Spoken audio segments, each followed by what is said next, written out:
Girl, Indy and I are here to tell you, don't buy that gym membership yet. Right, Indy? Right? You don't need it to get strong, fit, and feel good in your body. I personally don't go to the gym. I don't have a personal trainer, and I've never followed a strict diet.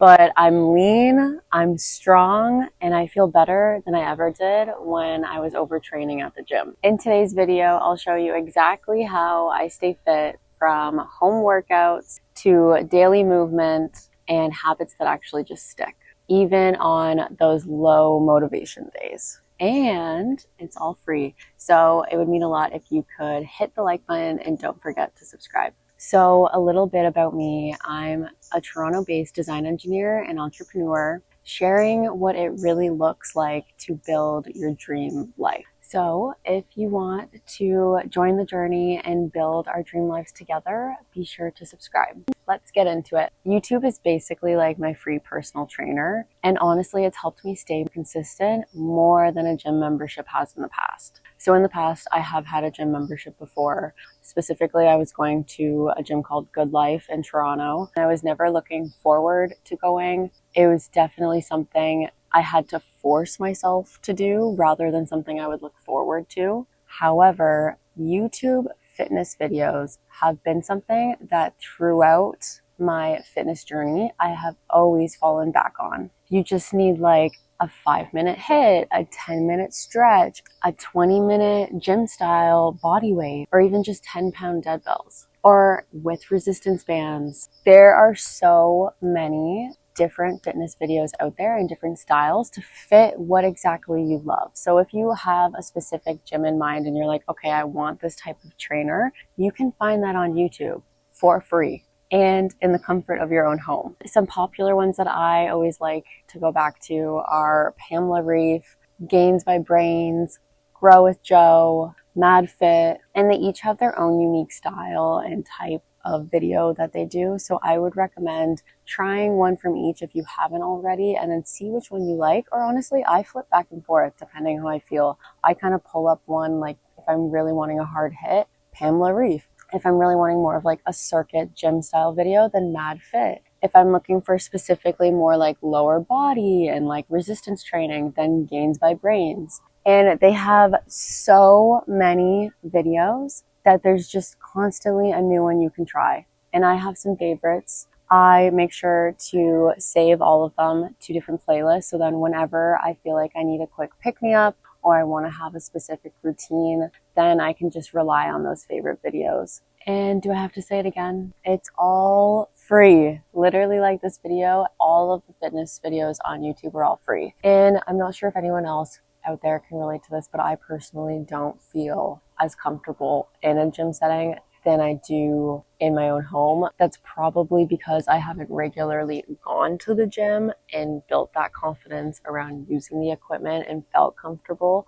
But I feel like even if I did, that wouldn't really change because I personally like the privacy of not having anyone around me and not having to worry about like anyone staring or anyone looking at you. Like, personally, living in a city where you're already surrounded by people constantly, I like to have my little space where I feel like I'm in my own bubble and no one can look at me or judge me. So I personally like to work out in the comfort of my own home. You really don't need that much equipment-wise. Get a yoga mat, resistance bands, a small dumbbell set, and that's kind of about it. You can obviously expand your gym equipment with what you would like. I've always just stuck with like my 10-pound dumbbells. I really want to get some like 3 pounds for more lighter arm movements, and resistance bands are huge. They seriously work your body more than you think. You will be feeling it the next day. Trust me. Now, this I think is the most underrated way to burn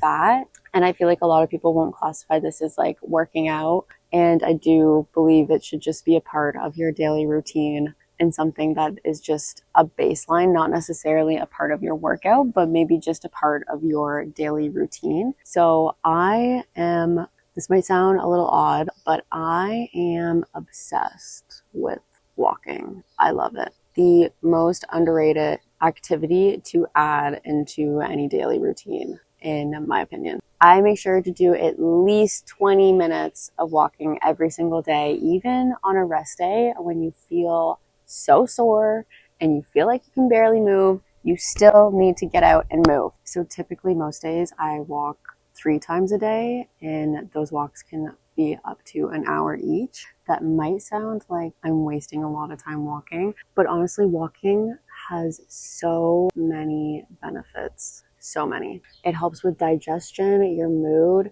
fat loss, if that's something you're trying to work on this summer, or even just staying fit. And it even helps mentally. I truly believe that walking is almost like the movement therapy. I find that I have almost my best ideas walking, and there is science to back this up, because when you are walking, there are different areas of your brain that are activated opposed to when you are still. So if you are looking to have some new creative ideas, then maybe try to incorporate walking more, and it'll also help you stay fit. And this is such a good one to incorporate habit stacking. So I usually pair my walking with phone calls. I call family, I call friends. I will almost never take a phone call sitting down. I love to walk and just chat through everything. This might be a part of my obsession with efficiency and productivity, but it's just so much more fun to go on a walk and catch up rather than just sitting and not moving. Other habits you can stack it with other than phone calls are podcasts, voice journaling. That's something I'm trying to get into more, or even just brainstorming, like just thinking through different ideas as you're on the walk. So like I said, I think walking is just that movement therapy that you need every day, especially if you work a desk job like me. Now, something you'll notice with all of these is they're all free. They don't cost $300 a month. You should take all that extra money that you're not spending on the gym membership and invest it. Save up, have something you're working towards, and it motivates you even more to save more and more and more. Now, the next version of walking that's just a little bit faster is running. Now, I personally started running for how it makes me feel, not for the cardio or the fat loss. When I was in university, I associated running as a de-stressor. So whenever I would get stressed in university, which was quite often, I would go for a run. And that is definitely something that kind of dropped off once I started working a full-time job. You really have to create those habits and routines to maintain that consistency. And running is honestly such an underrated superpower. It really helps you build upon your mental resilience, confidence, and like I said, it helps you de-stress. And I think it's really easy to just say, you know, I'm not a runner. I would never run. I can't run. I don't like running. I think that's really easy to say, especially because starting is the hardest part. So once you get started, it is so much easier. It's just like going to the gym. The hardest part is showing up at the gym. Once you get there, it's not that hard. So same thing with running. I recommend starting with a running walking combination. So don't commit to forcing yourself to run the entire time, especially when you're not used to running. You are going to hate it because you are going to be so sore, you're going to be so out of breath, and you're not going to be used to it. So give yourself the flexibility to run and walk, and then eventually build up that endurance, and eventually you will be able to run the entire time. I personally have been trying to run at least once a week. I also recommend making sure in the summer that you run in the morning or later in the evening. I personally prefer the mornings because this is when there's less people out, whereas I find in the evenings, it seems like everyone has the same idea after work and they're all going on their bike rides, they're all going on their runs. And Toronto waterfront is just like packed with people. So I personally find it a lot more peaceful to go for my runs, go for my walks. Well, I walk all the time regardless of the people, but running, I specifically like running in the morning when there aren't that many people and you can watch the sunrise. Next, if you're looking for a bit more endurance that isn't a YouTube video so you can go outside, highly, highly, highly recommend. I'm also obsessed with this. Biking. Now that is obviously not as groundbreaking as I feel like I just made it sound, but biking is another one of those things that I feel like is so underrated for your fitness. Or maybe it's just people aren't talking about it. I don't know. I feel like people are like, oh yeah, I gotta go to the gym. That's what counts as my workout. But they don't say, oh yeah, I just biked from here to here to go meet up with so-and-so. And they don't say like, oh yeah, that was my workout, when you're literally moving your body. So if you're looking to get more of an endurance workout and also resistance, I highly recommend trying to find a great outdoor space that's hilly, and then literally just do a circuit where you bike up and down, and that will burn so much. You will feel it, but you will also love it because you're going to be outside and you're going to be in nature, and it's going to be so fun. And do it with someone else. It's so much fun when you can incorporate these things and do them with other people. Unless you personally find that like your workout time is your me time, then obviously don't take my advice and invite other people. Make sure you go and do it by yourself. So I personally have a city bike pass. So I just grab a bike all the time, all over the city to go explore. It's so easy to get around. I personally love biking in Hyde Park, along the waterfront, out in Tommy Thompson. And biking helps boost my mood, my endurance, and it doesn't hurt your joints. So if running is not something that you can do because of your joints, then definitely try biking. And personally, biking is how I move without it feeling like a workout. I think it's so important to remember that fitness is not a punishment. You shouldn't be working out and feeling like this sucks. I mean, honestly, sometimes you do have to be like, this sucks, and you do have to push through your emotions, because that is how you get stronger and you build more endurance. But it doesn't need to be a punishment. You shouldn't be dreading it every day, and it shouldn't be something that you feel like you're forcing yourself to do. If you do feel like you're dreading it every day, I think you really need to reevaluate your mindset and your mindset around your workouts and what exactly you're doing, because I personally found like I was dreading it every day when I was going to Good Life.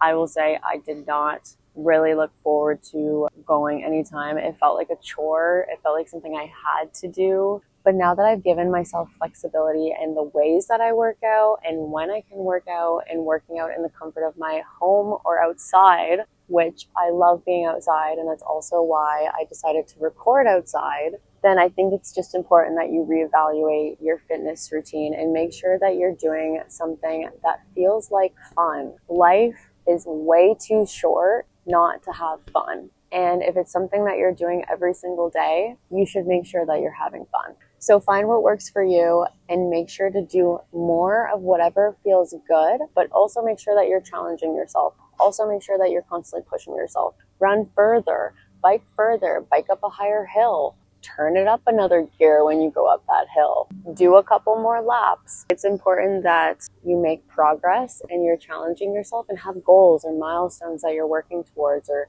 run a marathon, run a half marathon, run a 10K. You know, I think it's so important to remember that life is so short. You're not going to be young forever, and you need to build that physical strength so then you still are able to do these things when you're older. And let's not forget that staying fit is just as much about fueling your body properly. Now, I know I've been saying I've been obsessed with all of these things, but this is definitely something that you do not want to obsess too much over. You know, I think once you can get into some eating obsessions, it can turn into obviously like specific eating disorders. I think unfortunately in our society, so many people do deal with eating disorders because of so many different factors. And if that is something that you personally suffer with, then definitely seek help, seek a professional, confide in a friend, you know, take that first step. But it is something that I did want to talk about, because staying fit, maybe more than half the battle is just making sure that you eat healthy. So making sure that you're not eating fast food, you're not eating a ton of processed food that's just junk.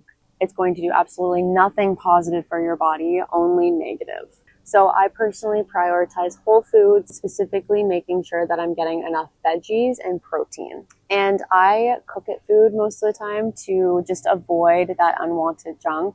And one major tip I do have, because we all have our favorite food that we're just addicted to, and if it's in the house, you will eat it no matter what. It is really hard to have that self-control and self-discipline when it's right in front of your face. So big tip is do not bring it into the house. Just simply do not buy it, because once you buy it and it's an option in the house, you will have a low motivation day and you will have a craving, as us women always do every month, and you will reach for it. But instead, if you don't have it, you will reach for something else because you don't have it available. So I also personally don't like to be very restrictive in what I'm eating. So if I do want to have a treat or go out to eat, I do let myself indulge, and I do that. But I think it's also important to just make sure that majority of the time you are eating in. First of all, it saves you a lot of money eating in, which foreshadowing to our next video.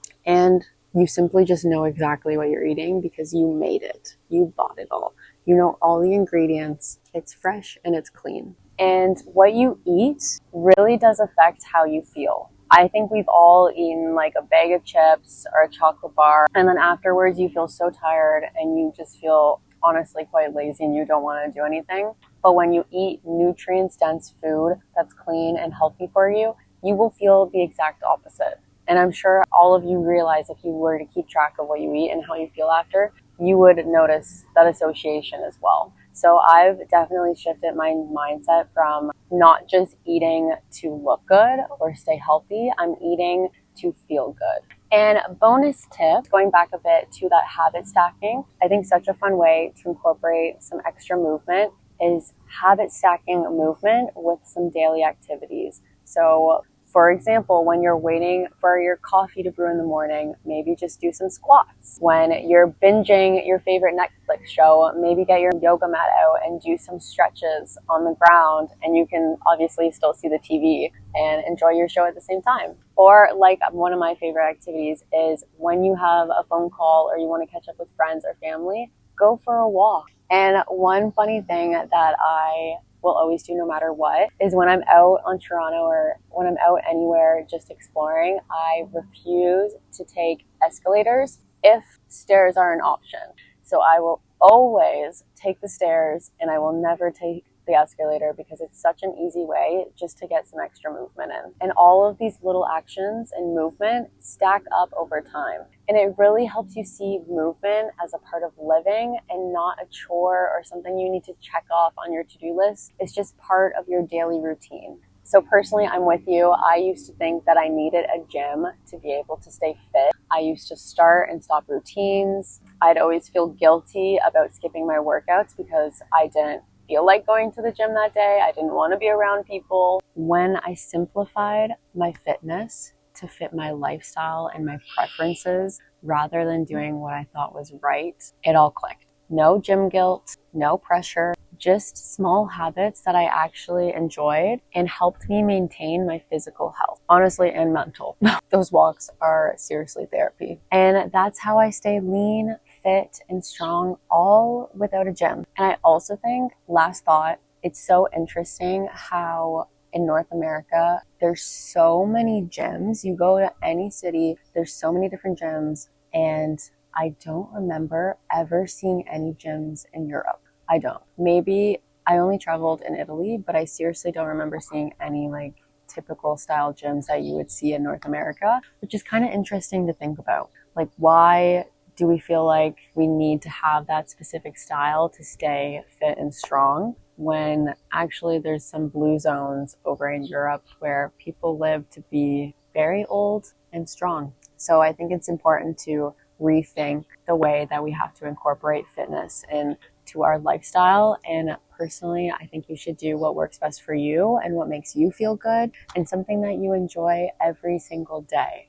not something that you're dreading. So all that to say, that's how I stay fit, lean, and strong, all without a gym. And if you can relate to this and also prefer working out at home, walking, running, biking, I would love to know in the comments down below. And yeah, I'm just so curious if I'm like one of the few that feels this way, or if you love going to the gym and you love lifting weights. I would also love to know down below too. On that note, I'm not against lifting weights. I just don't like the environment of like being surrounded by other people all lifting weights too. Like, I think I'd rather just have my own private gym or just have a few weights and do circuits, that's exactly what I do. I just have some 10-pound weights and I'm going to invest in some heavier weights too. And I don't necessarily think you need to go to a gym setting to get your strength training in. So be sure to subscribe if you like this video. There's definitely going to be some more fitness, wellness type videos coming up soon. I have a 30-day fitness challenge that I'm actually working on right now. Just for a sneak peek, it is all about a famous YouTuber's workout routine, and I've been following it for 30 days straight. It is so intense, and if you want to make sure that you see that video when it comes out, make sure to subscribe. And if you enjoyed this video, make sure to give it a big thumbs up, because then I know to make other videos similar to this. Okay, as always, I will see you guys next Sunday. Bye.